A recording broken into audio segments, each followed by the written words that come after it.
دا کارګران د خاورو او ډبرو ډیرۍ تصفیه کوي چې د سرو زرو کوچني ذرات پیدا کړي.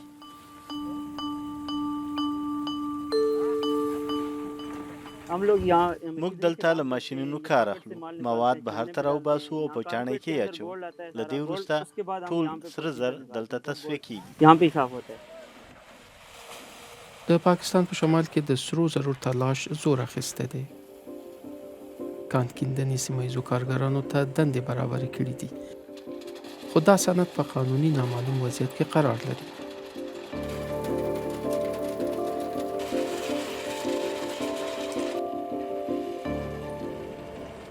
که پولیس یا نور خلک مداخله ونه کړي نو د الله په فضل زموږ عواید ښه دي. د کارګرانو کار هم ډیر ښه دی. دویمه خبره دا ده چې دلته ډیری خلک غریب دي. اکثره د سرو زرو تصفیه کوونکي هر ورځ 10,000 پاکستاني روپۍ ګټي او عام مزدوران 1500 روپۍ ورځنی عاید لري. که کار دوام ولري زموږ ژوند ښه کیږي. د نږدې سیمې اوسیدونکي هم د سرو زرو د ذراتو پیدا کولو هڅه کوي، یا که بخت یې کار وکړي نو کوچنۍ ټوټه په لاس ورځي، خو کله نا کله دوی د سیمې د چارواکو لخوا شړل کیږي. دلته کې کار له راځو، خو دلته کې داسې دا د قسمت لینډ دی. زما دوستانو کله کله پکې مونږ 10,000 وکړو، کله کله پکې 1500 وکړو. بس دا داسې کار دی دوستانو چې د وخت کار پې چالو دی، د کور خرچه پې شکر دی. موږ خو هم مزدوران یو، نو بس کله کله مودی هم چړي پکې او کله کله خار هم راکړي، نو زموږ ښکلې دیاړي کېږي.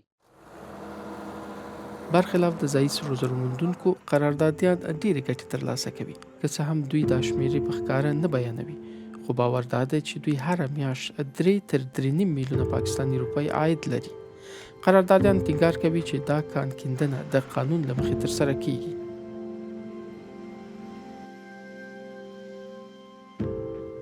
د عامو خلکو ژوند د دې کار سره تړلی او زموږ حکومت ته هم ډېرې ګټې لري.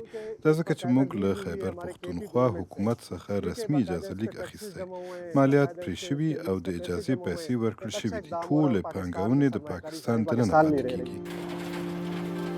که څه هم ادعا کیږي چې د سرو زرو استخراج قانوني دی، کارپوهان شک لري چې دا فعالیتونه د قانوني وي.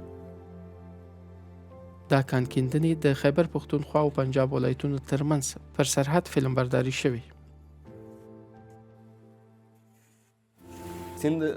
د سند له خیبر پښتونخوا او پنجاب دواړو تیریږي. په دواړو ولایتونو کې یو شان مقررات موجود دي. که دا فعالیتونه هلته یعنی په خیبر پښتونخوا کې ترسره کیږي نو دا غیر قانوني دي. حتی که اوس هم کیندنې روانې وي، دا په غیر قانوني ډول ترسره کیږي او دوی پر خپل سر مخ ته وړي. د کان کیندنې اړونده چارواکو له دوچ ویلې سره د خبرو کولو څخه ډډه وکړه، که څه هم څو ځله ورڅخه غوښتنه شوې وه. په دې سیمه کې د سرو زرو اټکل شوي زیرمې 32 ټنه دي او ارزښت یې د 600 تر 200 میلیونه پاکستاني روپیو ترمنځ اټکل کیږي.